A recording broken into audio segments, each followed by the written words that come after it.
اللہ رب العزت کے فضل و کرم سے رمضان المبارک کے آخری اشرا کی یہ پہلی تاخرات، جس کے بارے میں رسول اللہ صلی اللہ علیہ وسلم نے فرمایا تحروا لیلۃ القدر فی الوتر من العشر الاواخر من رمضان، کہ لیلۃ القدر کو رمضان کے آخری اشرا کی طاق راتوں میں تلاش کرو۔ ان طاق راتوں کے سلسلہ کی یہ پہلی رات ہے۔ اس رات کی عظیم ترین عبادت وہ قیام ہے، کیونکہ رسول اللہ صلی اللہ علیہ وسلم نے فرمایا من قام لیلۃ القدر ایمانا واحتسابا غفر له ما تقدم من ذنبہ، جو شخص لیلۃ القدر کا قیام کرے ایمان اور اخلاص کے ساتھ، اللہ کو راضی کرنے کے نیت سے، اللہ کے تقرب حاصل کرنے کے ارادہ سے اور اجر و ثواب کے حصول کے لیے، اللہ تعالیٰ اس کے سابقہ تمام گناہوں کو معاف کر دیتا ہے۔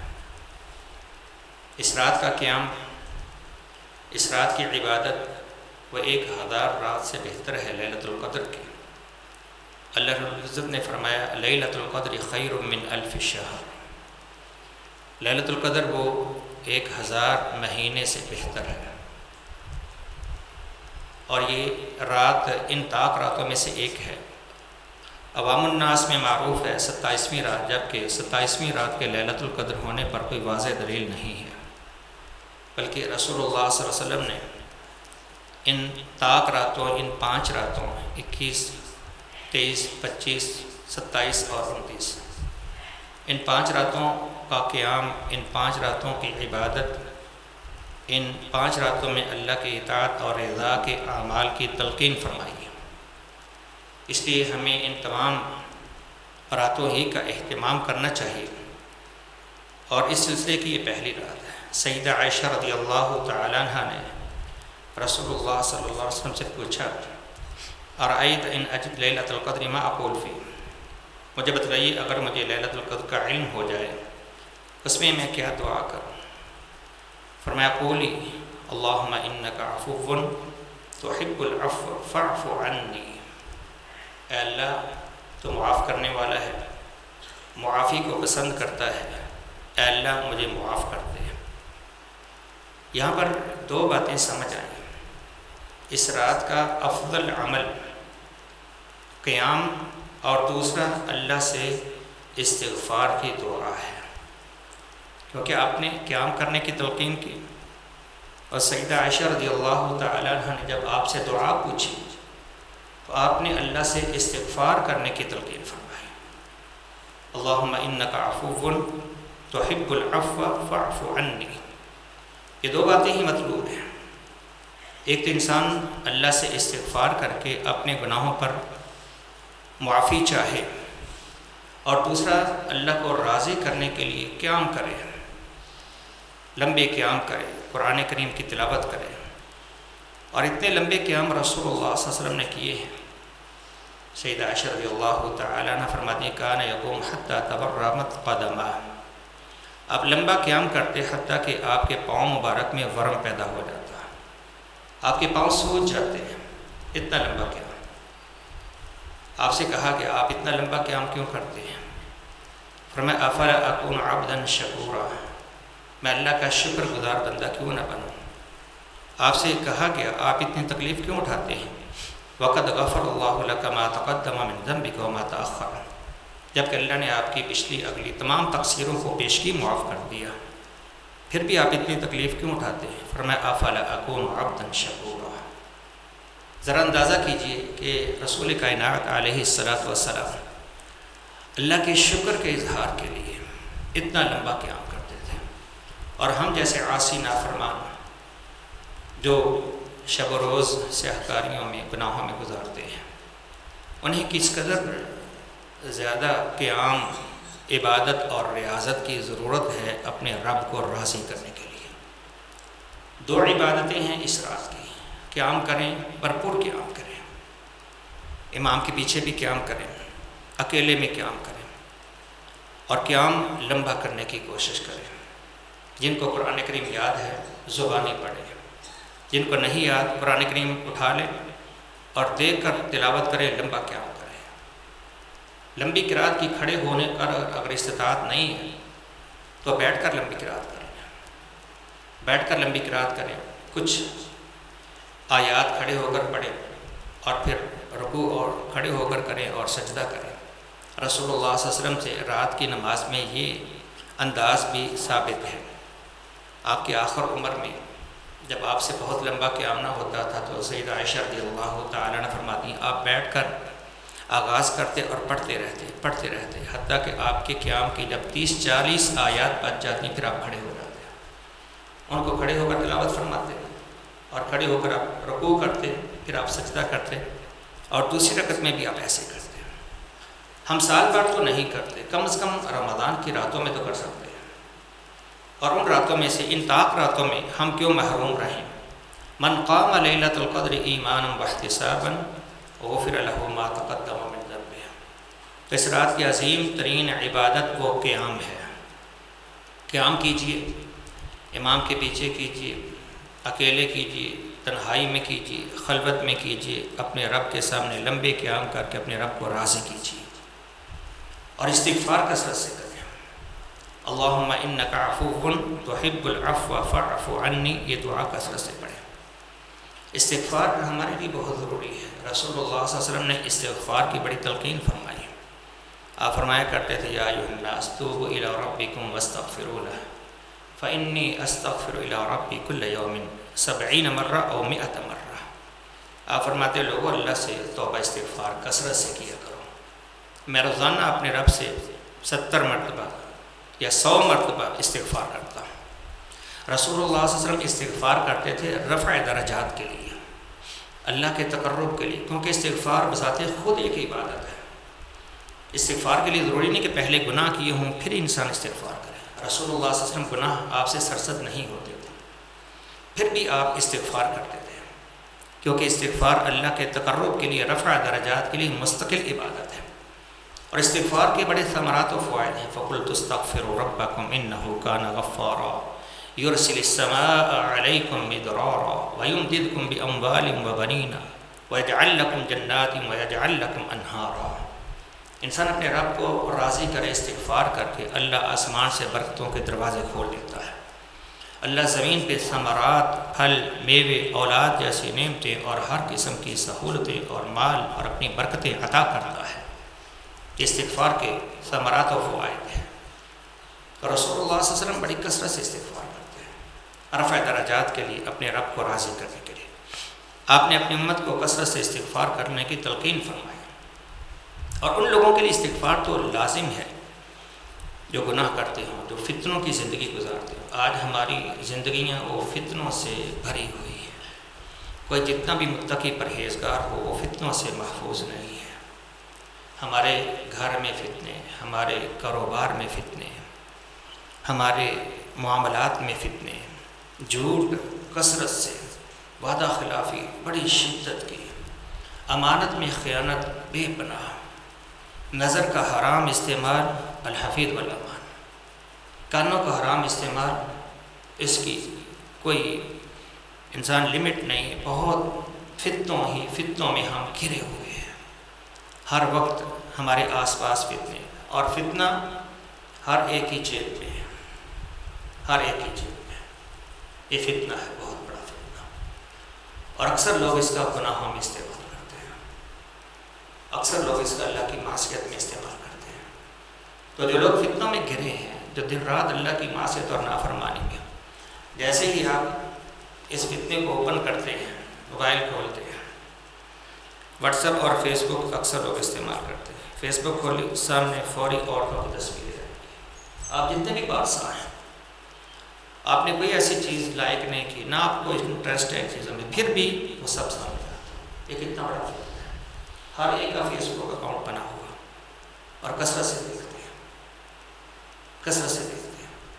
واٹس ایپ پہ حرام ویڈیوز کی گردش ہے، حرام رابطے، اتنے فتنوں میں ہم گھرے ہوئے ہیں، اتنے گناہوں میں ہم گرفتار ہیں۔ تو ہمارے لیے استغفار اور توبہ کی کس قدر اہمیت ہو سکتی ہے۔ استغفار کیا ہے کہ انسان اللہ سے اپنے گناہ کی معافی کا طالب رہے. استغفر اللہ ربی من کل ذنب واتوب الیہ.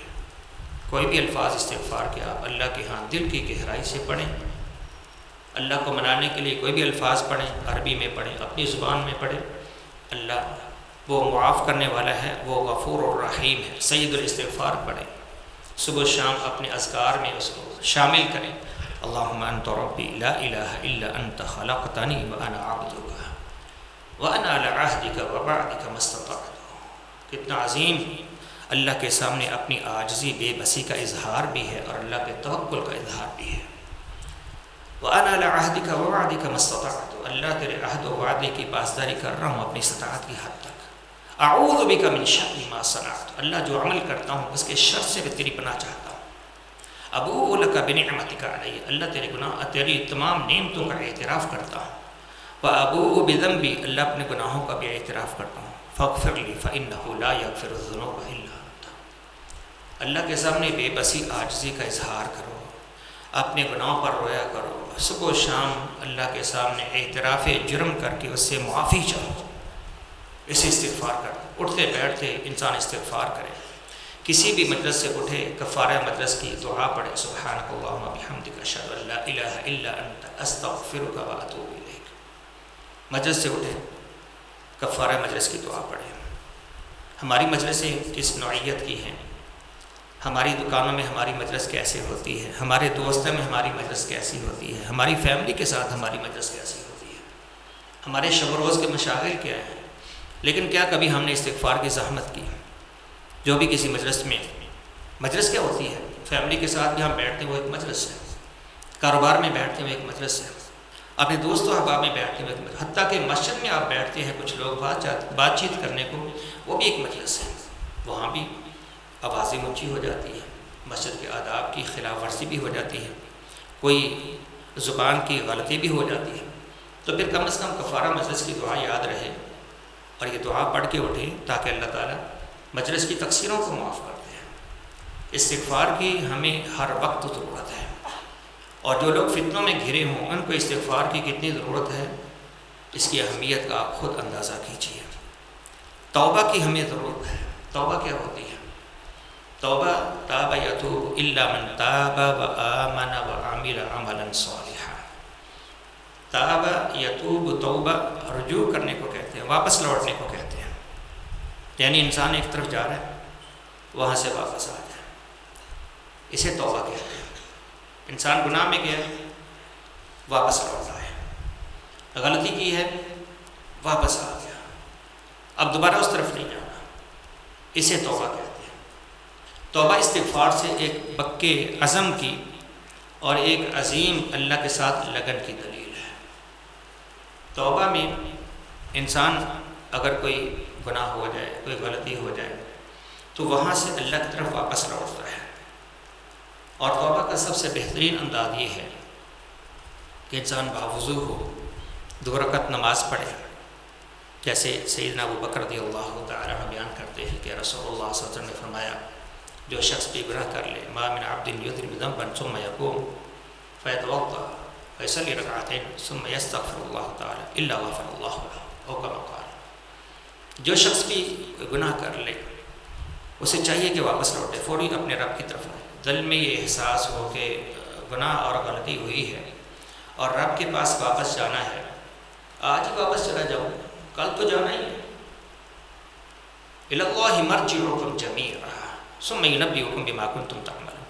لوٹنا تو اسی کی طرف ہے، مرنے کے بعد تو جانا ہے، اس نے تو حساب لینا. اس سے پہلے میں خود بھاگ کے اس کی رحمت کی آغوش میں چلا جاؤں، پہلے چلا جاؤں، اس سے پہلے کہ وہ مجھے کھینچ کے لے جائے، میں خود جاؤں اس کے پاس. اپنے گناہ کا اعتراف کرو، 2 رکعت نماز پڑھے، ندامت کے آنسو بہا دے، اللہ کے سامنے ہاتھوں کو اٹھائے. اللہ گناہ ہو گیا معاف کر دے. اللہ غفور الرحیم ہے، اللہ معاف کرنے والا ہے، وہ معاف کر دے گا. یہ اللہ کی طرف واپسی کا طریقہ یہ اللہ کو بہت پسند ہے.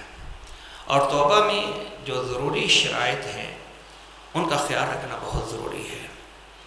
ان میں سے پہلی بات کہ انسان جو بھی گناہ کر کے اس سے اللہ سے معافی کا طلبگار ہے اس پر اسے نادم اور شرمندہ ہونا چاہیے.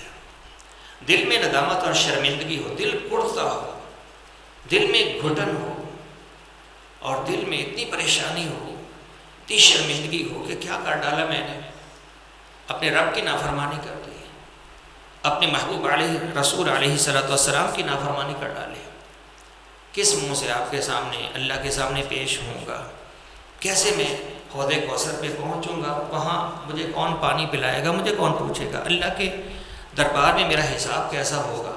یہ ندامت اور شرمندگی گناہ یہ بڑی شدت سے موجود ہے، اور اگر آپ نے اس کی مثال دیکھنی ہو صحابہ کرام میں دیکھ لیجیے، گناہ ہوتا رسول اللہ صلی اللہ علیہ وسلم کے پاس بھاگے چلے آتے، ایک آدمی آئے کہنے لگے یا رسول اللہ صلی اللہ علیہ وسلم بڑی غلطی ہو گئی، مدینہ میں ایک عورت خلوت میں ملی، میں نے اس کو بہت پریشان کیا، یا رسول اللہ صلی اللہ علیہ وسلم بڑی غلطی ہو گئی، مجھ پر حد قائم کریں، مجھ پر حد قائم کریں۔ حد کیا ہوتی ہے؟ مجھے کوڑے ماریں یا پتھر مار مار کے مجھے ختم کر دیں۔ خود آپ کو رسول اللہ صلی اللہ علیہ وسلم کے سامنے اپنے آپ کو پیش کر دیا۔ اس حد تک جذبہ ندامت جب ہو تو پھر اللہ تعالیٰ بندے کو بہت جلد معاف کرتا ہے۔ وہ شخص بیٹھ گیا آپ کے پاس، نماز کا وقت ہوا، نماز ادا کی اس نے، نماز کے بعد پھر چلا آیا آپ کے پاس، یا رسول اللہ صلی اللہ علیہ وسلم مجھے گناہ سے پاک کیجیے، مجھے سکون نہیں مل رہا، مجھے گناہ سے پاک کیجیے، مجھے سزا دیجیے جو دے دی۔ آپ نے حل صلیت معنا، کیا بھائی آپ نے ہمارے ساتھ نماز پڑھی؟ کہنے لگا جی۔ فرمایا ان اللہ قد غفر لک ذنبک او حدک، اللہ نے تیری حد یا اس گناہ کو معاف کر دیا۔ یعنی یہ جو جذبہ اور ندامت اور شرمندگی تجھے اٹھا کر یہاں لے آئی ہے، یہی کافی ہے اور اللہ کو یہی مطلوب ہے۔ اس کو ندامت انسان کو اتنی ہونی چاہیے کہ گناہ کرنے کے بعد اس کو سکون نہ ملے، وہ یہ یقین چاہے، اس بات پر وہ تسلی چاہے کہ واقعتاً میرا رب مجھے معاف کر چکا ہے۔ اور میں بعد میں ذکر کروں گا کہ انسان کو کیسے یقین ہوتا ہے کہ واقعتاً اس کے رب نے اسے معاف کر دیا، اس کی علامات کیا ہیں، یہ بعد میں بیان کرتے ہیں۔ تو توبہ میں پہلی شرط احساس ندامت ہے، شرمندگی ہے، دل کے اندر وہ گھڑن ہے، وہ پریشانی ہے جو انسان کو اللہ کے دربار میں لے آتی ہے۔ اور پھر جب انسان اللہ کے سامنے ہاتھوں کو اٹھائے اللہ سے معافی مانگے تو دوبارہ اس کے دل میں عزم ہو کہ دوبارہ وہ گناہ نہیں کروں گا، دوبارہ گناہ کو چھوڑنے کا پکا عزم کرے، پختہ ارادہ کرے، اور اللہ سے وعدہ کرے کہ اللہ دوبارہ یہ گناہ نہیں کروں گا، دوبارہ اس برائی میں ملوث نہیں ہوں گا، چھوڑ دوں گا اس ماحول کو، چھوڑ دوں گا اس اپنی جماعت کو، چھوڑ دوں گا ایسے علاقے کو جہاں مجھ سے گناہ ہوتا ہے، اللہ میں نکل جاؤں گا گناہ سے، تو مجھے نکال دے گناہ سے، میں عزم کرتا ہوں میں گناہ سے الگ ہو جاؤں گا۔ اب انسان کا یہ عزم، وہ تو اللہ تو جانتا ہے انسان کا عزم ہے کہ نہیں، رب تو جانتا ہے انہ علیم بذات الصدور، کہ توبہ کرتے وقت انسان کا عزم اور دل کا خیال اور دل میں تصور کیسا، ایمان کیسا ہے۔ اگر بندہ ایک طرف تو کہہ رہا ہے استغفر اللہ استغفر اللہ، اور دوبارہ یہ سوچ بھی رہا ہے کہ کرنا تو پھر وہی کچھ ہے، پھر انہی دوستوں میں رہنا ہے، پھر ویسا ہی میں نے اپنے موبائل کا استعمال کرنا ہے، پھر ویسے ہی حرام میرے رابطے ہیں، ویسے ہی میری حرام دکانداری ہے، ویسے ہی ہمارا حرام کاروبار ہے، انسان کے دل میں خیالات آ رہے ہیں اور ساتھ ساتھ توبہ کر رہا ہے، یہ کیسی توبہ ہے؟ اسے توبہ نہیں کہتے ہیں۔ توبہ یہ ہے کہ انسان دل سے سچا ہو، یا ایھا الذین آمنوا توبوا الی اللہ توبۃ نصوحا، پکی سچی خالص توبہ، یہ اللہ تعالیٰ کو مطلوب ہے، اللہ تعالیٰ نے اس کا حکم دیا۔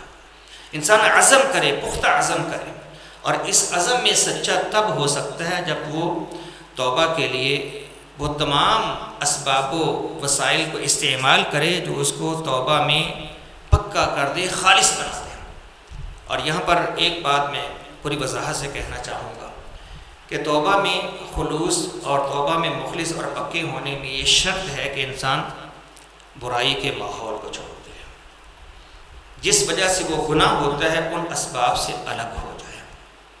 اس کی مثالیں ہیں قرآن و سنت میں کہ اللہ کے بندے جب انہیں کوئی خوف ہوتا ہے گناہ کا تو اللہ سے وہ برائی کے ماحول سے نکلنے کی جستجو کرتے ہیں۔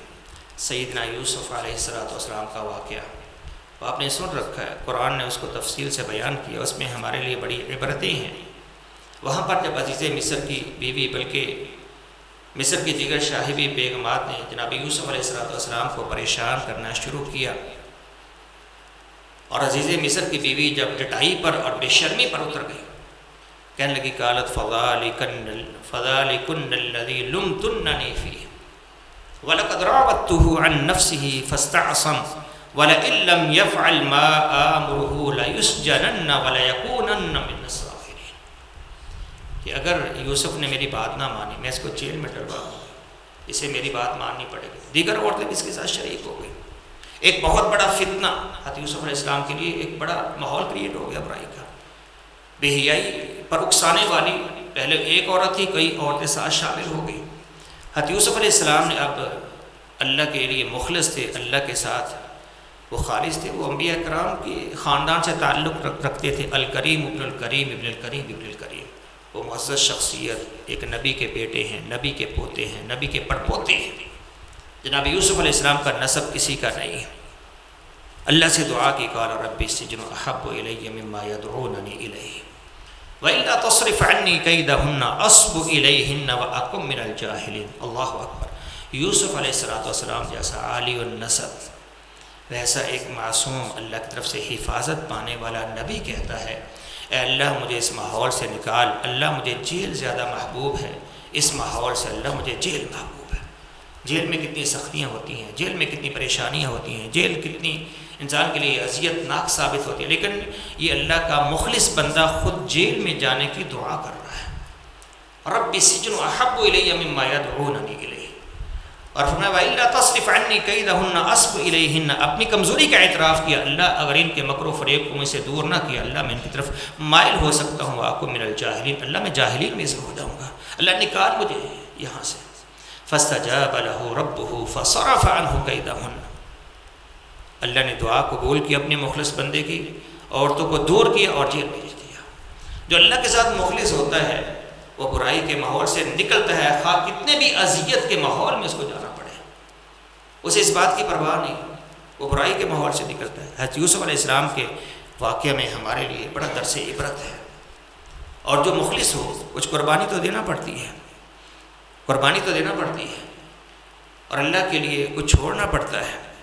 اب انسان اگر اللہ کے لیے سچا ہے، مخلص ہے، اور وہ اپنے کاروبار، حرام کاروبار کو نہیں چھوڑتا، دعا کرتا ہے اللہ مجھے معاف کر دے، میرا کاروبار حرام ہے، لیکن پھر وہی حرام کاروبار کرتا ہے۔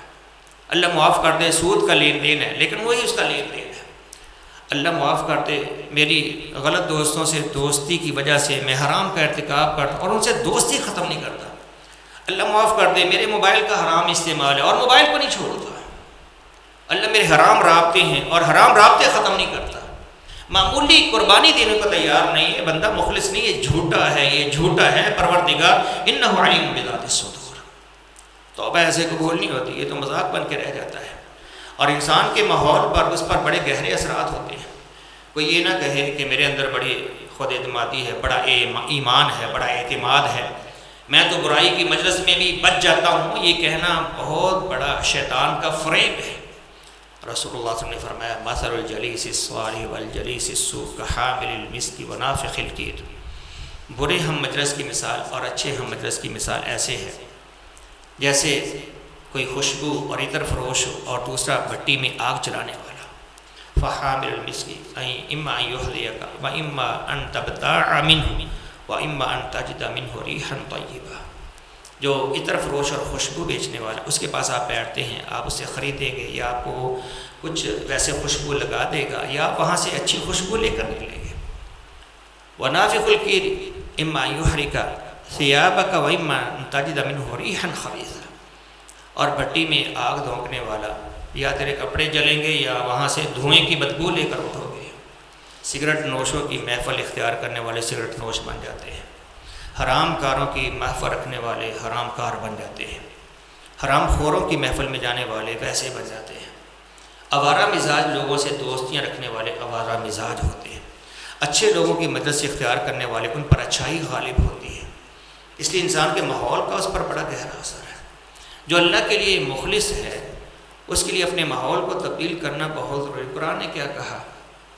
قال یا ویلتا یوم یعض الظالم علی یدی یقول یا لیتنی اتخذت مع الرسول سبیلا یا ویلتی لیتنی لم اتخذ فلانا خلیلا لقد اضلنی عن الذکر بعد اذ جاءنی وکان الشیطان للانسان خذولا۔ جب مجرم اللہ کے اپنے ہاتھوں کو کاٹے گا، خود کو اذیت میں ڈالے گا، خود کو مارے گا اور تباہی اور بربادی کے واویلے مچائے گا، کہے گا اے کاش میں نے فلاں کو دوست نہ بنایا ہوتا، اس نے تو مجھے اللہ کے ذکر سے، اللہ کی یاد سے غافل کر دیا۔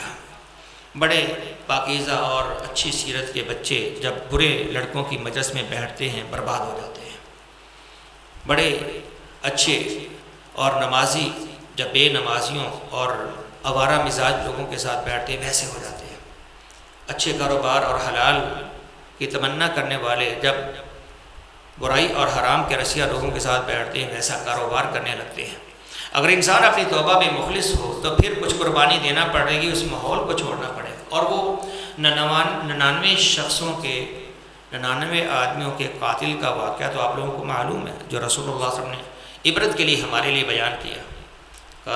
کان فی من کان قبلکم رجل قاتل 99 نفسا، تم سے پہلے کسی امت میں ایک شخص نے 99 قتل کے 99 لوگوں کو قتل کیا، اتنا بڑا قاتل تھا، اتنا بڑا مجرم تھا، لیکن دل کے کسی گوشے سے آواز اٹھی کہ کب تک قتل کرے گا، آخر مرنا ہے، اللہ کو جواب دینا ہے، کب تک قتل کرے گا، نکلے زندگی سے۔ بڑے بڑے ڈاکو بھی جب اللہ کی طرف آئے تو اللہ ان کی کایا پلٹ دیتا ہے۔ اس نے کہا کہ اس سے نکلنا چاہیے، کسی عبادت گزار کے پاس گیا، عابد زاہد کے پاس گیا، کہا کہ میں نے اتنے قتل کیے، اگر میں اللہ سے معافی مانگوں کیا مجھے معافی مل جائے گی؟ وہ بیچارہ عبادت میں اللہ اللہ کرنے والا تھا، وہ صاحب علم نہیں تھا، بغیر علم کے فتویٰ نہیں دینا چاہیے، بغیر علم کے یوں ہی بات نہیں کہنی چاہیے۔ اس نے کہا نہیں، تو اتنا بڑا مجرم ہے، تجھے کبھی معافی نہیں ملے گی۔ اس نے کہا اچھا ایسی بات ہے۔ اس نے مایوسی میں اس کو بھی قتل کر دیا، اگر معافی نہیں ملنی پھر کرو جتنے قتل کرنے، 100 بندہ قتل کر دیا، ایک عبادت گزار کا بھی قتل کر دیا۔ لیکن دل سے ابھی ضمیر سی آواز اٹھتی ہے کہ معافی مانگو اللہ سے۔ کسی صاحب علم کے پاس جاتا ہے لوگوں سے پوچھ کر، وہ کہتا ہے کہ ہاں بالکل تیرے لیے توبہ کا آپشن موجود ہے، اور توبہ میں کوئی رکاوٹ نہیں، اللہ کا در تو ہر وقت کھلا ہے، اللہ سے توبہ کر، لیکن اس کے لیے ضروری ہے کہ تو اپنے دوستوں کو چھوڑ دے، اس علاقے کو چھوڑ دے جن کے ساتھ مل کر تو قتل کر دے۔ ظاہر ہے تیری ایک کوئی جتھا ہے، تیرا ڈاکوؤں کا کوئی گروہ ہے، قاتلوں کے ساتھ تو رہتا ہے، اس لیے یہ حرکت کرتا ہے۔ تجھے اس علاقے کو، اس جماعت کو چھوڑنا پڑے گا، نکل یہاں سے، اس علاقے سے نکل، دوسرے علاقے میں ہجرت کر جا اور وہاں پر جا کر اللہ کی عبادت کر، تب تیری توبہ میں اخلاص پیدا ہوگا، تب تجھے اللہ معاف کرے گا۔ اس نے اس ماحول کو چھوڑنے کی تلقین کی۔ اب یہ بندہ مخلص تھا اللہ کے لیے، وہ اس علاقے سے نکل پڑا، یہ قاتل 100 کا قاتل اس علاقے سے نکل پڑا، نکلا، ابھی رستے میں ہے، رستے میں موت آ گئی۔ اجل تو کسی وقت بھی آ جاتی ہے، موت تو کسی وقت بھی آ جاتی ہے، کسی کے علم میں نہیں۔ رستے میں موت آ گئی، وہیں پہ گرا، اور اپنے ہجرت میں اور توبہ میں اتنا مخلص تھا کہ اپنے سینے کے ساتھ گھسٹتا ہوا آگے بڑھنے لگا کہ میں اس اپنے دوستوں ڈاکو کی اس بستی سے دور ہو جاؤں جتنا ہو سکتا ہوں۔ درمیان میں ہے، وہاں پہ دونوں بستیوں کے درمیان، وہاں پر عذاب کے فرشتے بھی پہنچ گئے، رحمت کے فرشتے بھی پہنچ گئے، اور ان کا آپس میں اختلاف ہوا کہ اس کی روح کو کون قبض کرے گا۔ عذاب کے فرشتے کہنے لگے ابھی اس نے توبہ پوری نہیں کی، ابھی اگلے علاقے میں نہیں پہنچا، ہم اس کی روح کو قبض کریں گے۔ رحمت کے فرشتے کہنے لگے نہیں، یہ عزم کر کے نکلا تھا اور ہجرت میں مخلص تھا، اور اللہ نے اس کو توفیق دے دی اور نکل پڑا اللہ کی راہ میں، ہم اس کی روح کو قبض کریں گے۔ اللہ کی طرف سے حکم ہوتا ہے فرشتوں کو کہ دونوں طرف کی زمین کو ماپ لو، اور جب اللہ بندے پہ رحم کرتا ہے، اللہ پچھلی زمین کو کہتا ہے تو وسیع ہو جا، اگلی زمین کو کہتا ہے تو سکڑ جا، میرے بندے کے قریب آ جا۔ یوں فرشتے زمین کو ماپتے ہیں، اور اگلی زمین کے، ہجرت کی زمین کے زیادہ قریب نکلتا ہے، اللہ اس کی توبہ کو قبول کرتا ہے، اور ملائکۃ الرحمہ اس کی روح کو قبض کر کے اللہ کے پاس لے جاتے ہیں۔ یا ایتھا النفس المطمئنہ ارجعی الی ربک راضیۃ مرضیہ۔ جب انسان مخلص ہو اللہ کے لیے تو اللہ، ابھی زبان سے بندہ کچھ نہ بھی کہے، پتہ نہیں اس نے زبان سے توبہ کے الفاظ بولے ہیں کہ نہیں، لیکن اس نے عمل کیا ہے، اس نے خلوص کا مظاہرہ کر کے دکھایا، اس نے اپنے ماحول کو چھوڑا، ہجرت کی، وہاں سے نکلا کہ میں پکا تائب ہونا چاہتا ہوں، تو اللہ نے اس کی توبہ کو قبول کر لیا۔ اللہ کی رحمت اس کے شامل حال ہوگی۔ ہمیں اپنے ماحول کو توبہ میں خلوص پیدا کرنے کے لیے چھوڑنے کی ضرورت ہے۔ تو میں نے کہا وہ بندے کبھی بھی توبہ میں مخلص نہیں ہوتے جو توبہ استغفار تو کرتے ہیں لیکن گناہ کے ماحول میں رہتے ہیں، توبہ استغفار تو کرتے ہیں لیکن فتنوں سے نہیں نکلتے، حرام رابطے نہیں توڑتے، حرام جگہوں پر جانا نہیں چھوڑتے، آوارہ گردی نہیں چھوڑتے اور آوارہ دوستوں کو نہیں چھوڑتے، حرام کاروبار کو نہیں چھوڑتے اور بینکوں کے ساتھ لین دین کو ترک نہیں کرتے، سودی معاملات کو نہیں چھوڑتے، رشوت کو نہیں چھوڑتے، کرپشن کو نہیں چھوڑتے، اور روزانہ توبہ کریں، روکتے رہیں۔ اس توبہ کا کوئی مطلب نہیں، انسان جھوٹا ہے، بیکار ہے سب کہنا اس کا۔ اللہ تو جانتا ہے بندہ کیسا ہے۔ تو بندہ جب رب کے ساتھ مخلص ہو، جب اللہ کے سامنے ہاتھوں کو اٹھاتا ہے اور کہتا ہے اللہ گناہ ہو گیا، معاف کر دے، آئندہ نہیں کروں گا، تو اللہ جانتا ہے کہ آئندہ کرے گا کہ نہیں کرے گا۔ اب آئندہ نہیں کرنا تو اس کے لیے پھر ہیلا وسیلہ تو کرنا ہے، گناہ کے ماحول کو تو ترک کرنا ہے۔ یہ ماہ رمضان ہمارے لیے اللہ کے ہاں توبہ استغفار کا مہینہ ہے، اللہ کی طرف واپسی کا مہینہ ہے۔ اس واپسی میں اگر آپ صرف اس ایک نقطے کو سمجھ کر واپسی کا سفر شروع کر دیں، تھوڑی قربانی دیں، تو کہہ لیجئے کہ آپ نے واقعتاً کچھ کیا، آپ کے روزے، آپ کی دعائیں، التجائیں واقعتاً کچھ اثر پا گئی۔ لیکن رمضان آتا ہے، گزر جاتے ہیں، ہم فارمیلٹی پوری کرتے ہیں، تراویح بھی پڑھتے ہیں، روزہ بھی رکھتے ہیں، نہ عادات بدلتی ہیں، نہ گناہ چھوڑتے ہیں، نہ حرام کاروبار چھوڑتے ہیں، نہ حرام موبائل کا استعمال چھوڑتے ہیں، نہ فیس بک کا استعمال چھوڑتے ہیں، نہ حرام فرینڈ ریکویسٹ اور ان پہ عمل کرنا چھوڑتے ہیں، نہ حرام ویڈیو کا لین دین چھوڑتے ہیں۔ تو کیا ہماری توبہ؟ اور کیسے یہ رمضان ہے؟ یہ تو پھر ایک آنے جانے کے وقت ہیں، آتا ہے گزر جاتا ہے اور ہمارے اندر کسی قسم کی کوئی تبدیلی پیدا نہیں ہوتی۔ توبہ کا مطلب ہے اللہ کی طرف واپسی، اور واپسی کے لیے پھر برائی کو پیچھے چھوڑ کر واپسی کرنا پڑتی ہے، گناہ کے ماحول کو ترک کر کے واپس آنا پڑتا ہے۔ اللہ نے اپنی طرف ہجرت کرنے والوں کی بڑی فضیلت بیان کی، ان الذین توفاہم الملائکۃ ظالمی انفسہم قالوا فیما کنتم قالوا کنا مستضعفین فی الارض قالوا الم تکن ارض اللہ واسعۃ فتہاجروا فیہا فاولئک مأواہم جہنم وساءت مصیرا۔ اللہ نے کہا ایسے لوگ جو ظلم کرتے ہیں، برائی کے ماحول میں، کافروں کے علاقے میں اور مجرموں کے علاقے میں آباد ہیں، وہاں پہ اللہ کے دین پہ عمل نہیں کرتے، اللہ کے حکم پہ عمل نہیں کر سکتے، مجبور ہوتے ہیں کئی علاقوں میں جبری حرام قانون کو اختیار کرنا پڑتا ہے، جبری انشورنس بھی کروانی پڑتی ہے، جبری ان کے سود کو بھی قبول کرنا پڑتا ہے، جبری سب کچھ کرنا پڑتا ہے۔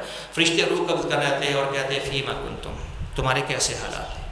کہتے کننا مستضعفین فی، ہم تو بڑے کمزور تھے، ہمارا تو کوئی زور ہی نہیں چلتا تھا، ہم پر تو یہ قانون غالب تھا، ہم پر یہ ماحول غالب تھا۔ قالوا الم تکن ارض اللہ واسعۃ فتہاجروا فیہا، فرشتے کہتے ہیں اللہ کی زمین تو بڑی وسیع تھی، ہجرت کر کے چلے جاتے ہیں، چھوڑتے اس حرام علاقے کو، کافروں کے علاقے کو، مجرموں کے علاقے کو، اللہ کی خاطر تم نے ہجرت کیوں نہ کی؟ فاولئک مأواہم جہنم وساءت مصیرا، اللہ نے فرمایا ایسی بے بسی کا اظہار کسی کام نہیں آئے گا، ان کا ٹھکانہ جہنم ہے اور بہت برا ٹھکانہ ہے۔ کافر ملکوں میں رہنے والے، کافروں کی گود میں پلنے والے، فتنوں کے ماحول میں رہنے والے، مجرموں کے علاقوں میں بسنے والے، ان کے یہ حالات ہیں جو قرآن نے یہاں پر بیان کیے۔ ہم جیسے بھی ملک میں آباد ہیں، یہاں بھی بڑے فتنے ہیں، لیکن ہم پر سود کو اپنانے کے لیے جبر نہیں ہے، ہم پر حجاب کو چھوڑنے کے لیے جبر نہیں ہے، ہم پر کاروبار حرام کرنے کے لیے جبر نہیں ہے، لیکن ایسے بھی علاقے جہاں پر لوگ مجبور محض بنے ہوئے اور ایسا ہیلا کرتے ہیں کہ وہاں پر مجبوری ہے، بھائی مجبوری ہے، کیا کریں؟ ان کے بارے میں اللہ کہتے ہیں فاولئک مأواہم جہنم وساءت مصیرا۔ یہاں پر اللہ کے فضل سے ہمیں اتنی آزادی حاصل ہے کہ ہمیں نماز پڑھنے آئے تو کوئی روکے گا نہیں، اذان کہیں گے تو ہمیں روکے گا نہیں، ہماری بہن بیٹی پردہ کرتی ہے، اس کا پردے کو کوئی نہیں کھینچے گا، ہم اگر سود سے بچ کے اپنی معیشت کو حلال انداز میں چلانا چاہتے ہیں تو ہم پر کوئی جبر نہیں ہے، لیکن پھر بھی اگر انسان برائی کے ماحول میں خود جاتا ہے تو اللہ کے غضب کو دعوت دیتا ہے۔ توبہ کیجئے، برائی کے ماحول میں ہے تو ہجرت کا آپشن موجود ہے، ہجرت اپنی گلی سے دوسری گلی میں بھی ہو سکتی ہے، ایک مکان چھوڑ کر دوسری جگہ انسان شفٹ بھی ہو سکتا ہے، کسی تعلیمی ادارے میں، کسی کالج میں، اکیڈمی میں، یونیورسٹی میں انسان کے لیے فتنے ہیں، اس کو چھوڑ دیں، یہ بھی ہجرت ہے، اس کو چھوڑ دیں۔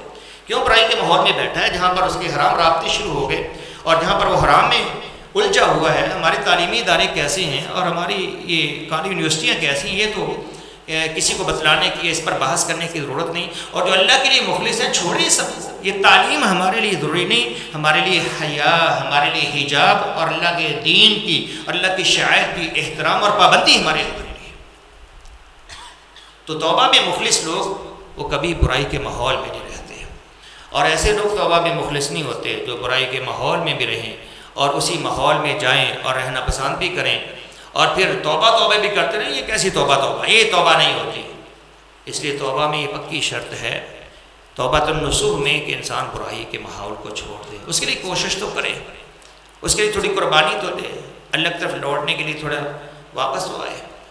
اور پھر اگر توبہ کا تعلق حقوق العباد سے ہے، اگر بندے کے کسی حق کو غصب کیا ہے، کسی کا ناحق مال ہڑپ کیا ہے، کسی کو ناحق نقصان دیا ہے، کسی پر ناحق زیادتی کی ہے، کسی پر ظلم کیا ہے، تو یہاں پر حقوق العباد میں ان بندوں سے معافی تلافی بھی توبہ کی قبولیت کے لیے ضروری ہے۔ رسول اللہ صلی اللہ علیہ وسلم نے فرمایا کہ اے لوگو، من کان عنده مظلمة لأخیہ فلیتحلل منہ قبل ان یأتی یوم لا درہم لہ ولا دینار۔ اگر آپ نے کسی بھائی پر معمولی بھی ظلم کیا ہے، کسی کا معمولی بھی حق مارا ہے، تو اس کی معافی تلافی کر لو، اس سے پہلے کہ وہ دن آئے جب دینے کو کچھ نہیں ہوگا، جب معافی تلافی کے لیے تمہارے پاس کچھ نہیں ہوگا، اللہ کے دربار میں پیش ہو جاؤ گے۔ اور مظلومین، حق کا مطالبہ کرنے والے جب اللہ کی عدالت میں آئیں گے، تمہارے گریبان کو پکڑیں گے، تقاضا کریں گے، تمہارے پاس دینے کو کچھ نہیں ہوگا، اپنی نیکیاں دے کر جان چھڑاؤ گے، اگر نیکیاں ختم ہوگی ان کے گناہ اپنے سر پہ لے کر جہنم رسید ہو جاؤ گے، ایسے حساب ہوگا۔ تو بندوں کے حقوق یوں ہی معاف نہیں ہوتے، قرض کی ادائیگی کرنا پڑتی ہے، مالی حقوق دینا پڑتے ہیں، ظلم کی معافی تلافی کرنا پڑتی ہے۔ یا ایھا الذین آمنوا توبوا الی اللہ توبۃ نصوحا عسى ربکم ان یکفر عنکم سیئاتکم ویدخلکم جنات تجری من تحتها الانہار۔ اے لوگو توبۃ النصوح کرو، ایسی توبہ جس کے اثرات تمہاری زندگی میں نظر آئیں۔